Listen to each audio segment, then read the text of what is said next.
Now, with Dre, it's different. Okay. Yeah. I was like his godfather. I mean, we were very, very close.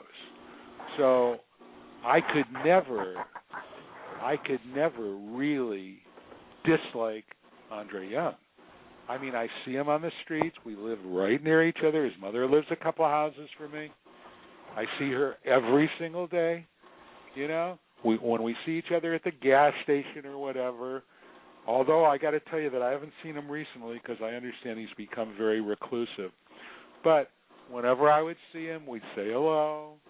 We were very cordial to each other, and didn't seem to be any hard feelings, at least not on my part. Okay, and I always blamed, him leaving to me not being really aware enough to think that a guy like Suge Knight, who was a $70 a day bodyguard at Ruthless, could come between Eazy and Dre. I never thought that could happen, and I blame myself for that.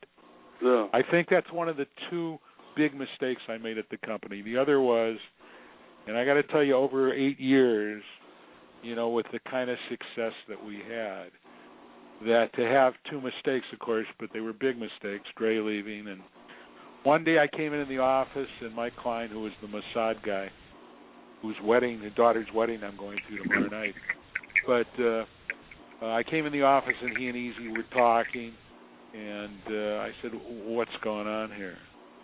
And Eazy said, "This guy Suge Knight?" I said, "Yeah." He says, "Well, I'm going to kill him." He said, "This guy's going to be a problem, and I think I should kill him." And I said, "Let me think this." I said, "Let me think this thing through." I said, "First of all, we're doing $10 million a month with 6 employees. We don't even have a typewriter in the office." I said, "We're the most successful startup record company in the history of the music business, and you want to kill this guy?" I said, "That just doesn't make any sense to me. And you know something? I should have let him kill him." Yeah. I would have done the world a favor. He would have done it for sure, by himself. He always rolled by himself, and he was fearless. That's he why always packed heat too, right? Always. Do you think he would have killed Suge Knight? I think so. I think that he was going to go do it. I took him seriously. And how did you stop him? I mean, how did you convince him? I talked sense to him because he did listen to me, and I was always very logical. So logic always worked with Eazy. He was a logical guy himself. He was very emotional, but he was always logical. And then we talked about what would happen if he was, if they ever held him hostage or if they threatened to kill him. We had discussed all those eventualities because nothing was out of the question when it came to the people that we were dealing with. Yeah. And to this day, Suge Knight, we've seen interviews with him. I mean, like, he disrespected, I think it was on Jimmy Kimmel, he disrespected Eazy-E. You being so close to Eazy, I mean, how does that make you feel? Obviously pissed off. I mean, I can't believe that the FBI or somebody, I mean, that show is all over YouTube.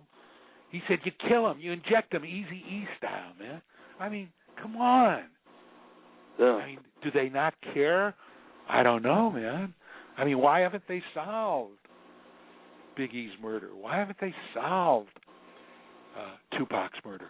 Why haven't, if Eazy was murdered, if he was injected, why haven't they solved that?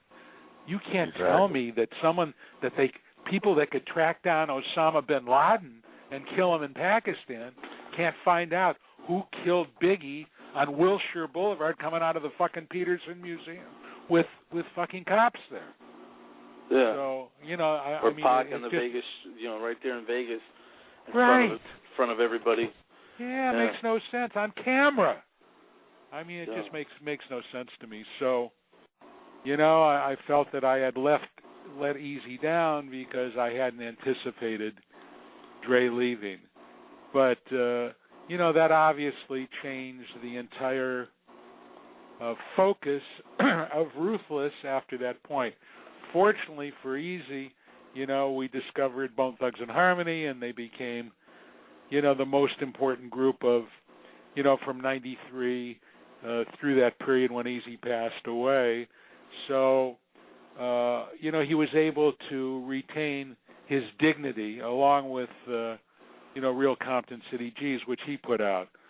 So, but Dre went on to become, like I say, the biggest record producer in that entire 25-year hip-hop period. Yeah. But there were times when things got pretty rough. Like the night you talk about in the book where Eazy got the call from Dr. Dre, supposedly wanting to square everything away with his contract, but then it turned out to be something else. Can you describe what happened on that night? Yeah, he got a call from Dre who, I think that Dre was probably under duress, during that period because Suge, only knew how to handle things one way. And Eazy always rolled by himself, so for him to go to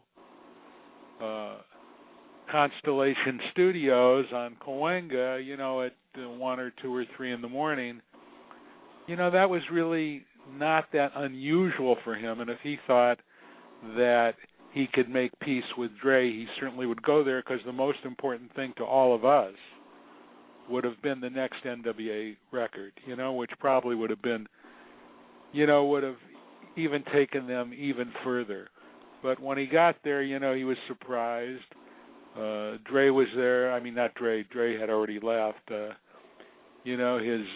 Dre's partner was there with a couple of thugs, and they coerced Eazy into signing some releases for the DOC and Michelet and Andre, and it wasn't something that was unanticipated by me, and I explained to him it wasn't worth getting killed over, that we would take care of it in court, which we did. So. He went ahead and signed those, not that he was afraid, but they told him that, they were staking out Eazy's mom's house and that they were holding me hostage in a van. So he went ahead and signed them, and then we had to deal with it legally after that. Yeah. Well, he ended up getting, 15%, 10% of his record sales? Yeah, I don't want to be specific about it. It was a long time ago, and I can't really remember the specifics of that deal. And I worked for Eazy at the time, so, it's something probably that I shouldn't be talking about. Well, now things got pretty scary for you at home. You come home to finding something very scary. What happened at your house? Well, Eazy and I and Dre all lived together in this gated community of mansions, and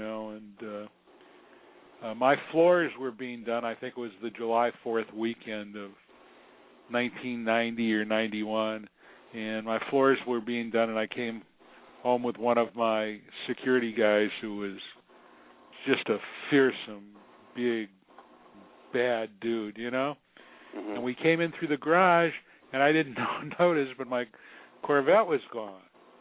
And I said, then we walked into the house, and, like nothing was out of place, but something just felt wrong, and somebody had gone to the specific drawer where I kept the keys to the Corvette, and then they had taken a safe where I had a lot of stuff that was really important to me, that belonged to my father and mother and stuff like that. And someone had taken that safe and written on the wall, "Payback's a bitch, motherfucker," So, we all know who that was, and make sure to subscribe to the channel, hit the bell for notifications, like, comment, share.